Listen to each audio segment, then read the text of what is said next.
जी, कोफ्ते तो आपने बहुत खाए होंगे, लेकिन आज हम जो बनाने वाले हैं वो है अचारी भुने हुए कोफ्ते।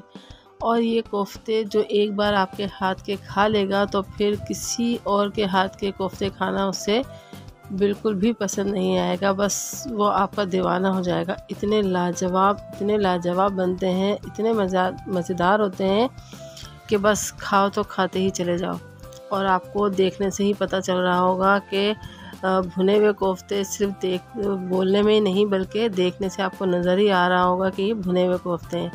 अब आप कहेंगे कि भाई शोरबे वाले कोफ्ते होते हैं, तो भाई शोरबे वाले कोफ्ते तो होते हैं, लेकिन मुझे भुने हुए कोफ्ते बहुत पसंद है और हमारी टीचर ने हमें कॉलेज में ही सिखाए थे और मुझे बहुत पसंद आए थे।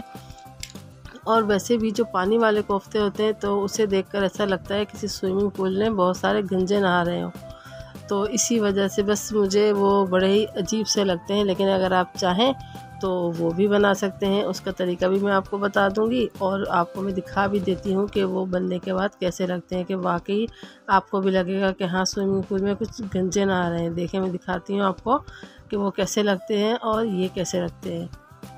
तो देखें, वो ये देखें, लग रहे हैं ना बिल्कुल ऐसे ही। तो बस मैंने आपको दिखा दिया है।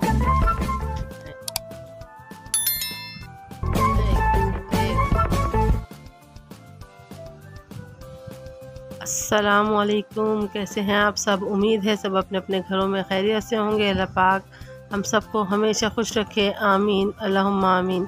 किचन एक्सपर्ट रुखसाना में खुश आमदीद। शुरू करते हैं अल्लाह के बाबरकत नाम से जो बड़ा मेहरबान और नहायत रहम करने वाला है। तो जी, कोफ्ते बनाने के लिए हमने ले लिया है बहुत ही बारीक पिसा हुआ कीमा और इसमें हमने डाल दी है 1 अदद प्याज बिल्कुल बारीक चॉप करके। पानी हमने उसका बिल्कुल निकाल दिया है, क्योंकि अगर पानी होगा तो आपके कोफ्ते टूटने का डर रहेगा। ठीक है, अब हमने इसमें बारीक बारीक हरी मिर्चें ले ली हैं, अदरक ले ली है। अगर आप कसाई से गोश्त बनवाएंगे, मतलब बारीक कीमा बनवाएंगे, तो आप उसको ही दे देंगे प्याज और हरी मिर्चें, तो वो आपको उसके साथ ही पीस के दे देगा। लेकिन मैंने घर में कीमा बनाया है तो इस वजह से मैंने अलग अलग सब चीज़ें पीस ली हैं। अब हमने इसमें डाल दिया है लहसुन बारीक पिसा हुआ और हमने डाल दिया है थोड़ा सा गरम मसाला। ठीक है, और अब हम ये डाल देंगे इसमें हल्दी। अब डालेंगे हम इसके अंदर कुटी हुई मिर्चें। ठीक है, तो कुटी हुई मिर्चें आप अपने हिसाब से डाल देंगे। मैंने डाला है इसमें 1.5 टीस्पून, आप चाहें तो कम या ज़्यादा कर सकते हैं अपनी मर्ज़ी से। और अगर आप चाहते हैं कि आपके कोफ्ते बहुत ज़्यादा सॉफ्ट बने तो आप इसमें थोड़ा सा खाने वाला सोडा भी शामिल कर सकते हैं, उससे आपके कोफ्ते सॉफ्ट भी बनेंगे और बहुत जल्दी से गल भी जाएंगे। ठीक है, ये हमने नमक डाल दिया है हस्बे ज़ायका। और अब इन तमाम चीज़ों को हाथों से अच्छी तरह से मिक्स कर लेंगे। ठीक है, कीमा आपकी मर्ज़ी है, आप आधा किलो लें, 1 किलो लें, 2 किलो लें, जितना भी लें आप इसी क्वांटिटी से बनाएंगे तो इंशाल्लाह आपके कोफ्ते बिल्कुल परफेक्ट बनेंगे। इसी क्वांटिटी को आप डबल कर दीजिएगा। अगर आपका कीमा कम है तो आप इसको कम कर दीजिएगा। मैंने ये हाफ़ केजी लिया है। ठीक है, हाफ़ केजी के हिसाब से बना रही हूँ, आप चाहें तो इसको ज़्यादा ये कम कर सकते हैं। कीमा आपका बारीक होना चाहिए और देखें जितना आप इसको मसलेंगे उतना ही आपका कीमा लोच वाला होगा और बहुत ज़्यादा सॉफ्ट होता जाएगा। और इसमें लचक लाने के लिए आप इसको बहुत ज़्यादा देर तक मसलेंगे। आप देख रहे हैं कि मेरा कितना खूबसूरत लग रहा है कीमा, कितना ये प्यारा लग रहा है। जिस शेप में आप बनाएंगे उस शेप में बन जाएगा। अब हम इसमें डाल देंगे भुने हुए चने जो मैंने पीस लिए हैं और छान लिए हैं। अगर आपके पास भुने हुए चने मौजूद ना हो तो कोई मसले वाली बात नहीं है, आप इसके अंदर भुना हुआ बेसन भी शामिल कर सकते हैं 2 टेबल स्पून। और इसमें चने के साथ साथ खसखस का पाउडर भी शामिल कर दें पीस के, तो जायका और भी ज़बरदस्त हो जाएगा। मेरे पास फ़िलहाल खसखस नहीं थी, मतलब पिसी हुई नहीं थी, तो मैंने सिर्फ चनों का पाउडर डाला है। ठीक है, ये देखिए कोफ्ते इस तरह गोल गोल आप बना लेंगे और बिल्कुल उसको दबा के बनाएंगे कि इसके अंदर बिल्कुल भी हवा ना रहे।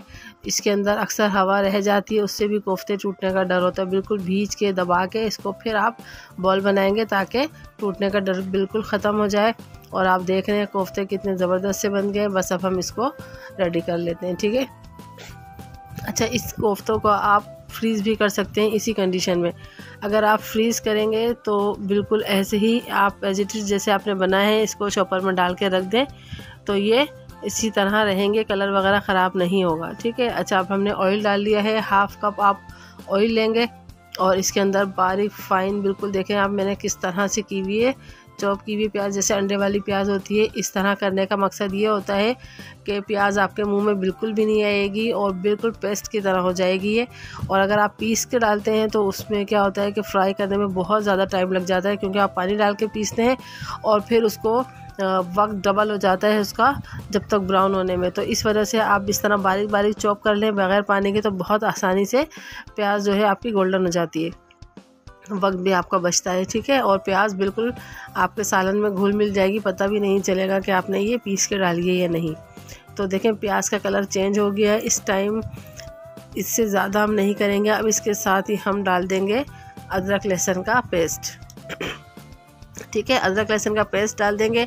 अब जैसे जैसे अदरक लहसुन का पेस्ट थोड़ा सा गोल्डन होगा, थोड़ी सी प्याज और गोल्डन हो जाएगी, तो परफेक्ट कलर हमें मिल जाएगा।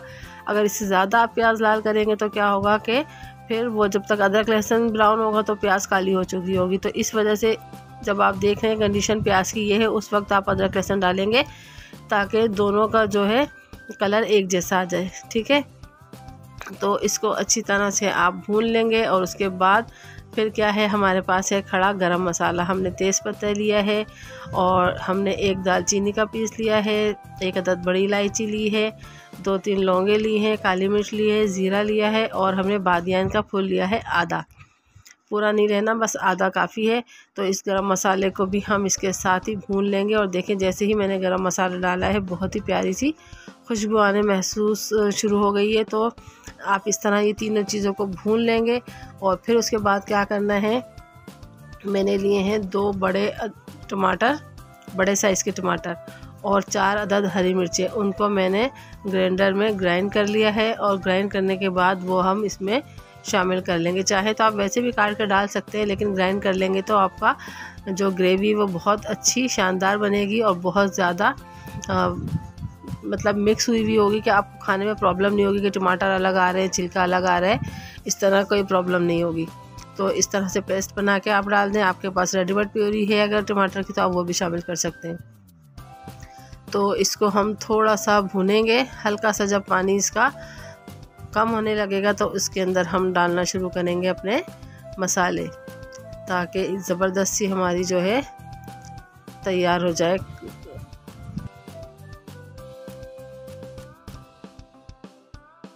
ग्रेवी अच्छी होगी तो आपका सालन खुद ब खुद अच्छा बनेगा। तो इसके लिए हमने क्या लिया है, हमने लिया है पेपरिका 1 टीस्पून भर के, और इसके साथ ही हम लेंगे लाल मिर्चें पिसी हुई 1/2 टीस्पून और लाल कुटी हुई मिर्चें 1/2 टीस्पून।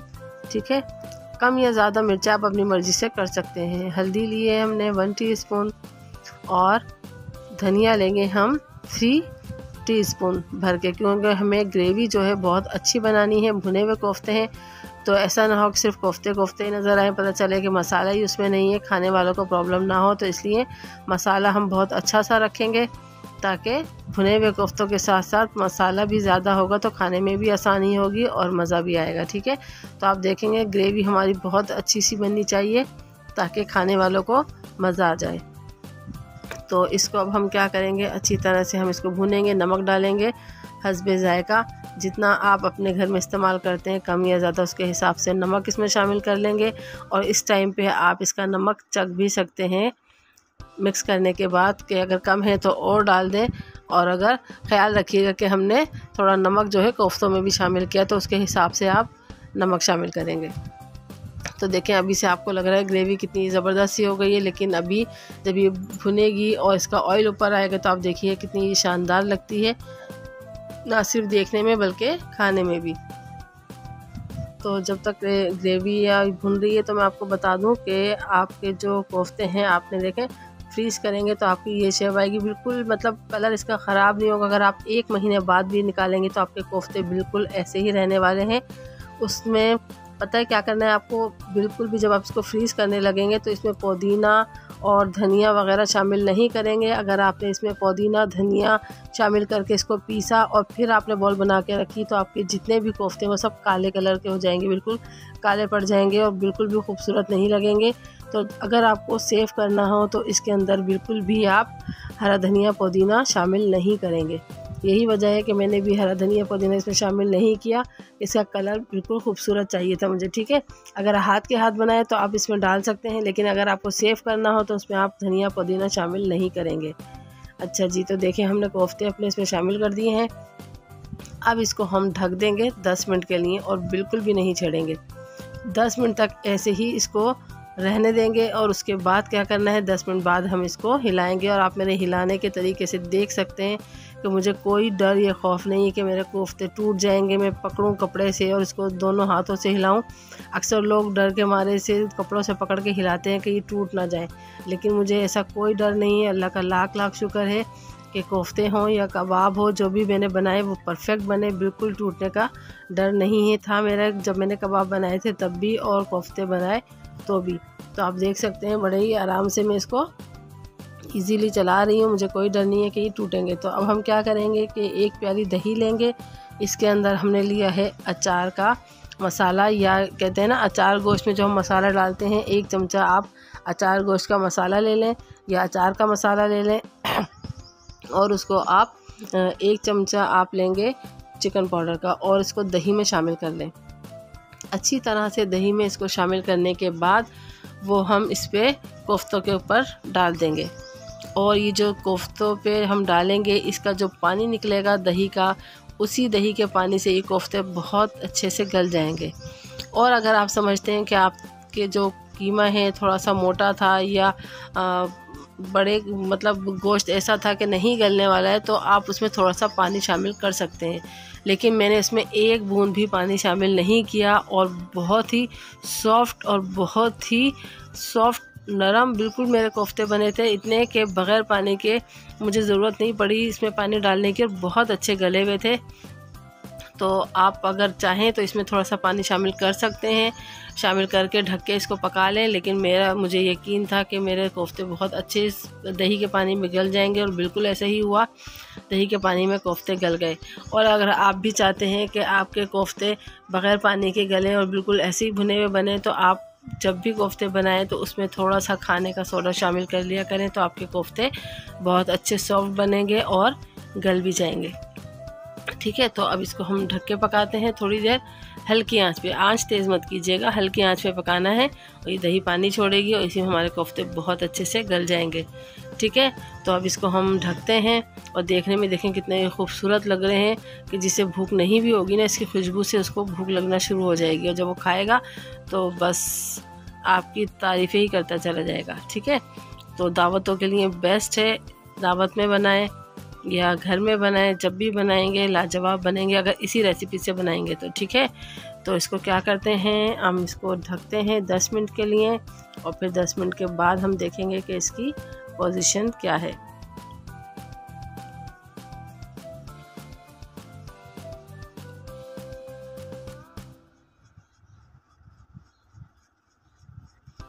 तो ये देखें 10 मिनट बाद कोफ्तों की शक्ल देखें आप कितनी ये ज़बरदस्त लग रही है और बिल्कुल ये गल चुके हैं, भुने हुए हैं और बस ऐसे ही हमें चाहिए थे। अगर देखें आप अगर शोरबे वाले चाहते हैं तो बिल्कुल परफेक्ट टाइम है, इस वक्त आप इसमें पानी शामिल कर सकते हैं। भूनने के बाद 2 गिलास 3 गिलास जितना आप दिल चाहे इसमें पानी शामिल कर सकते हैं।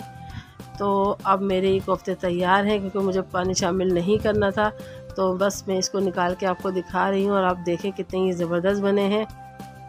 ना सिर्फ देखने में खूबसूरत है, खाने में तो लाजवाब है।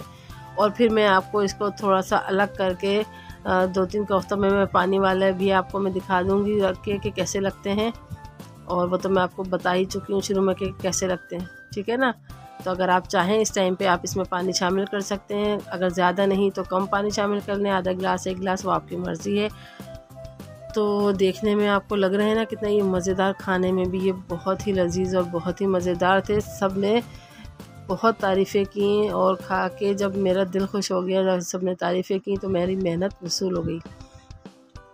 तो आप भी बनाएं और अगर रेसिपी आपको पसंद आती है तो इसको ज़रूर लाइक किया करें।